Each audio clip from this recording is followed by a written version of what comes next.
Aujourd'hui, nous avons le plaisir d'accueillir Dr Mireille Riachi, professeure assistante au département de l'éducation à l'Université de Balamand.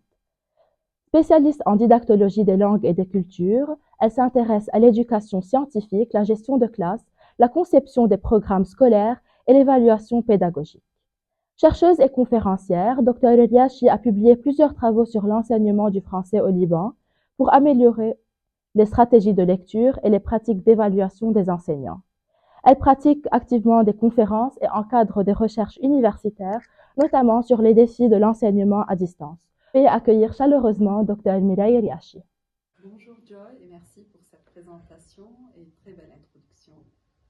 Merci. Dr Mireille, qu'est-ce qui vous a poussé à vous spécialiser en didactologie des langues? Le choix de cette spécialisation, c'était une concrétisation de ma passion pour enseigner tout d'abord.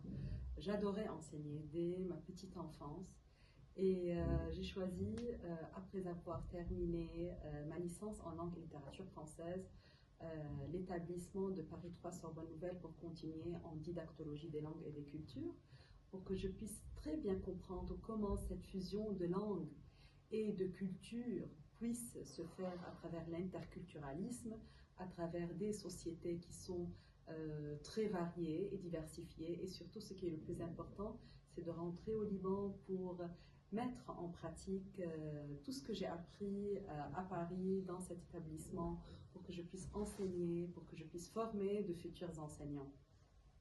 Quel projet de recherche récent vous a particulièrement marqué? Je viens de publier récemment un article sur l'intégration de l'IA, de l'intelligence artificielle, dans l'enseignement-apprentissage des langues en classe dans le contexte libanais. Et ce qui m'a vraiment attiré l'attention, parce que nous vivons aujourd'hui à l'ère de l'intelligence artificielle, que ça pourrait être un très bon moyen pour répondre aux exigences, à la différenciation des apprenants, pour personnaliser l'apprentissage, et ça aide beaucoup l'enseignant dans toutes les disciplines et spécifiquement dans l'enseignement des langues étrangères, que ce soit le français, l'anglais et surtout la langue maternelle qui est l'arabe. Y a-t-il une approche pédagogique ou une méthode d'apprentissage que vous trouvez sous-estimée mais elle est beaucoup exploitée? Une approche ou une méthode pédagogique qui est très importante, mais parfois on a du mal à l'appliquer dans les écoles. Et c'est très connu, c'est pas récent, c'est la pédagogie par projet, celle qui a été donc instaurée par Dewey, Learning by Doing. Les enseignants sont vraiment conscients de l'importance de cette pédagogie par projet, parce que ça aide l'apprenant à collaborer, à créer, à être vraiment créatif. Et surtout, l'importance de cette pédagogie par projet, c'est qu'elle rend les apprentissages utiles. C'est-à-dire, l'apprenant va sentir que tout ce que je suis en train d'apprendre à l'école a une utilité et je peux l'utiliser dans ma vie quotidienne. Par contre, on a du mal à vraiment appliquer en détail cette pédagogie par projet, parce que ça nécessite beaucoup de temps, parce que ça nécessite au fait aussi un travail d'équipe, parce que ça ne se fait pas à titre individuel et un enseignant tout seul ne peut pas le faire. Ça, c'est un projet interdisciplinaire où toutes les disciplines entrent en jeu pour réaliser un projet concret qui a une très grande importance aux yeux de l'apprenant.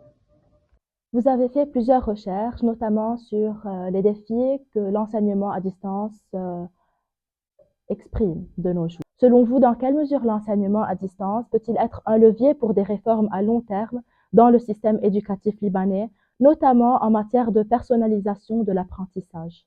L'apprentissage à distance pourrait être une solution dans le monde entier et surtout au Liban pour relever tous les défis concernant les distances, concernant les difficultés. Et ça pourrait constituer comme un très grand support aux apprenants pour qu'ils puissent donc apprendre à leur propre rythme, pour qu'ils puissent aussi profiter de leurs besoins, pour qu'ils puissent aussi garder comme des ressources pour apprendre peut-être plus tard. Et ben, ça nécessite, il faut toujours penser à quelque chose, que toute nouvelle approche, nouvelle méthodologie, ou bien si on veut dire trend, une mode, nécessite une infrastructure. et nécessite une formation des enseignants et une formation des apprenants aussi. Si vous pouviez changer une seule chose dans l'éducation au Liban, que serait-elle? Changer au Liban, je préfère utiliser le terme faire évoluer. Parce que dans le domaine de l'éducation, on ne change pas comme ça du jour au lendemain et on ne part jamais de zéro. Donc on évolue toujours dans le domaine de l'éducation. Au Liban, il y a beaucoup de choses à faire. On espère toujours. On est bien tout d'abord pour donc être sur la bonne voie. On est bien dans le système éducatif, mais cependant, ce que j'aime bien développer dans le système et surtout dans les écoles et en classe, si je vais parler au niveau micro d'un point de vue plus spécifique, c'est d'intégrer les compétences du 21e siècle, surtout les 4 grands C: créer, collaborer, communiquer, donc discuter de tout ce que nous avons comme idées, comme analyse. Ces compétences ne sont pas vraiment très développées et le système est toujours un système où il y a une très grande place aux connaissances qui sont théoriques et il y a une très grande place aussi à la mémorisation. Donc il faut surtout passer à un niveau de compétences du 21e siècle. Pourquoi? Pour se préparer au marché du travail, pour se préparer aux défis aussi du monde qui est en constante évolution. Merci beaucoup, Dr. Mila Eliachi, pour votre présence aujourd'hui entre nous. J'espère que vous avez adoré cet épisode. Merci Joe pour cette présentation, pour cette rencontre, pour ce podcast. Et j'espère vraiment que ce domaine d'éducation devient de plus en plus développé au Liban. Merci.